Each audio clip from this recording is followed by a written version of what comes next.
Hi guys, and welcome to AirAbility, your regular dose of lead therapy. And by gum, I need some therapy this morning. I tell you what, I was meant to be in the field shooting this morning, but it's pouring down with rain. I also went to a benchrest event last week, and as well as coming back with some more trophies and stuff, I came back with the lurgy. Yep, that wonderful petri dish known as the benchrest community served me up with a dose of the lurgy again, and I've been bad for about the last 3 days. But I'm bored stiff and I want to do something, so I decided what I'd do is today I'd talk about silencers, which I actually think is a subject that doesn't get addressed enough, and people don't understand the difference a silencer can make to the accuracy of your gun. So first of all, when I'm talking about this today, I will only be talking about silencers to do with sub 12 foot-pound air guns. Now, FAC, more powerful air guns, it's a different ball game because the silencers have to be built to control a lot more air. So we're talking sub 12 foot-pound silencers only. And also, I'm going to be, I'm a benchrest shooter, and I like to be respectful to my neighbours, so I always use a silencer, which is rare in the benchrest world. So my focus today, as well as being for sub 12 foot-pound air rifles, it's going to be for accuracy, because hey ho, the silencers mostly do reduce the sound by a considerable margin, but for me it's about how well they hit. So when you're buying a silencer for your air rifle, there are all sorts of different sizes and looks and styles, but I'll be honest with you, price doesn't necessarily reflect the performance, and I'm going to show you that today. And there are two main types of silencers. They're all essentially a tube that has enough volume to absorb the impact of air hitting the outside of the barrel, and it slows it down and it muffles it. And in the inside of these silencers, there are two, possibly three ways of going.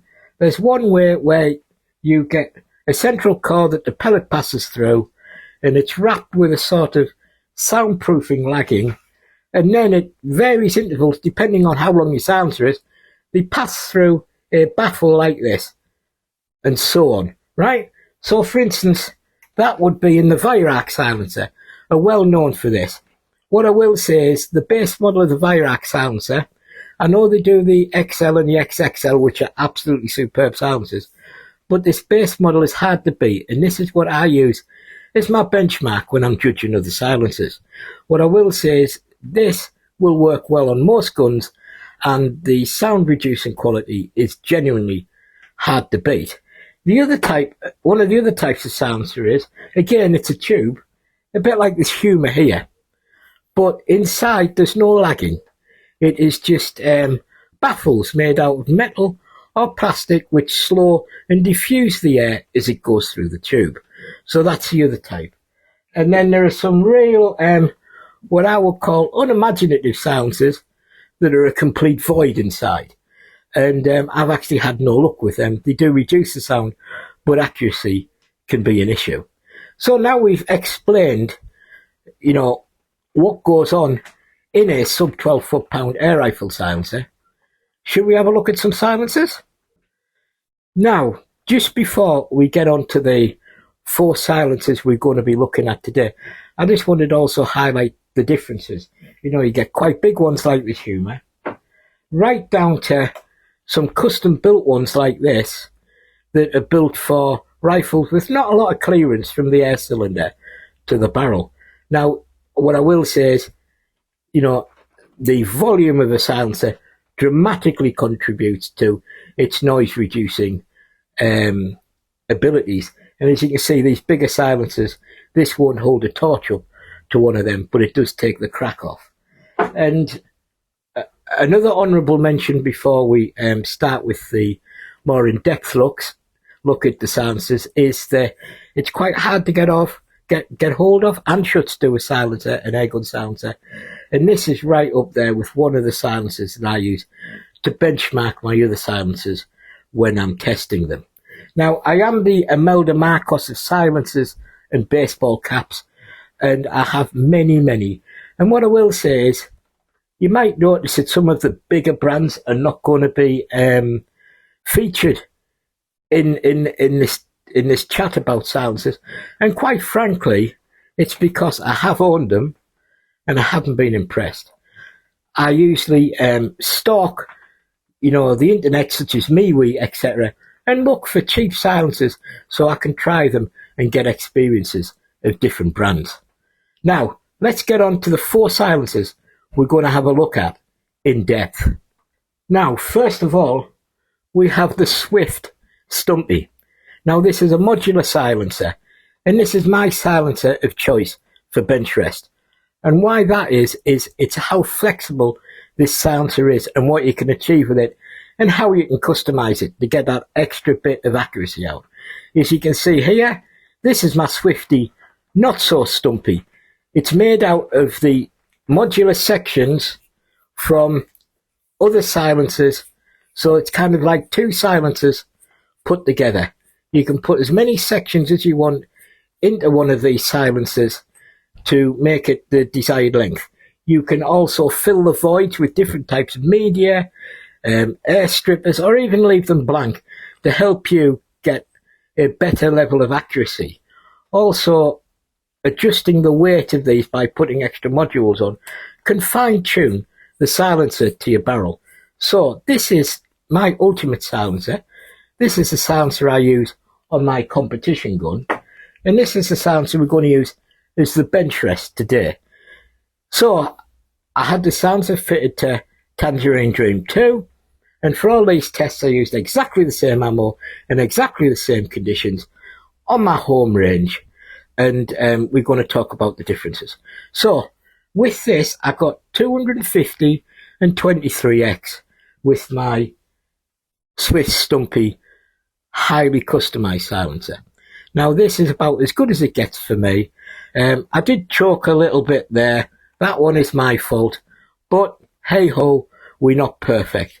So this, and the good thing is when I try all these other silencers, it keeps confirming to me that I've made the right choice of silencer for my competition gun. So when I'm talking about these other silencers I looked at, I want you to understand that they're right up there and they shoot really, really well, all of them. And all of them would be fantastic for hunting, etc., etc. I'm just trying to get that small portion of 1% extra out of these silencers to make them bench rest accurate. So the first silencer we're going to look at today is kind of like a budget one. It's around about 40 quid. I went into Bradford Stalker the other week, my local gun shop, canny bunch of lads, and I said, what sort of off-the-wall silencer have you got that I haven't tried before, so I can go home and try one? And he said, have you tried the Airtech Wave? And I said, no. I think it was £42 or something. I said, wrap it up, I'll take it home, bish bash bosh. And I put it on Tangerine Dream, and as you can see here, I got a 250. There were a couple of wayward ones that had to be probed in to a 10, but there was 13 X's there. And for a budget model, I would say that this performed very well. And I think the reason why it performed very well, it's got, quite a few baffles inside it. And I also think a contributing factor to the accuracy of the silencer is I tend to come out with the ones with more baffles inside on top. So, yeah, this one came out. It's very well finished. 42 quid. You can't go wrong. It's pretty good on the sound reduction as well. I would say you could comfortably shoot in your back garden with it and not bother anybody. Well finished. So, anybody who doesn't want to, blow the bank, this Airtech Wave is accurate and it's good value for money. Now, we're going to move on to one that is quite a favourite of mine, really. I've had this a long time, and you know how I say that different silencers suit different guns. If you can, you need to test your silencers as much as you do your pellet testing until you find one. Borrow your friends if you can't afford to have a few silencers. Try as many as you can, because it does pay dividends. And not always the smartest looking ones are the most expensive are the best. This is a Hogan decimeter, and it's a beautiful silencer. It's machined out of a single chunk of aluminium billet with an end cap on. It has the softer,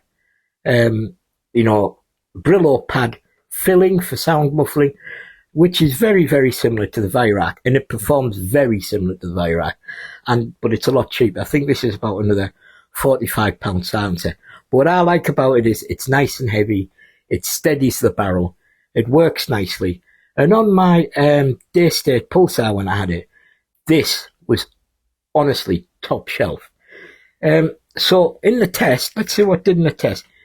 It came out with 250, but we had 14 X's with this, and it was very stable, and the finish is more glossy than most silencers, but what I would say is anybody buying one of these silencers, you're not going to go far wrong, and especially if it suits your gun like it did with my day-state pulsar, you could be onto something magic.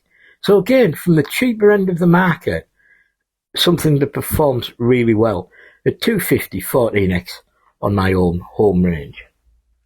Now, we are going to get a little bit more expensive here, and we're talking about the Humor silencer here. This is the 4-section silencer, and it's the 40mm wide version. And this is the most expensive silencer of the ones I'm going to talk about today. Also, it differs from the rest because the internals have no wadding in them at all. They are those plastic baffles that I talked about at the beginning of the show. Hang on, I don't know why, but my spotlight is talking to me in Morse code. Anyway, that'll stop in a minute. There we go. So, back to the Humor. It's the 40mm 4-section. It's a bit of a beast. It's heavy. It has no wadding. It just has lots of internal baffles like this. Oh, I shouldn't have shown you that photo. That contains an image of a future project that I will be taking you through on further episodes of AirAbility. So this absolute corker of a silencer, I loved it.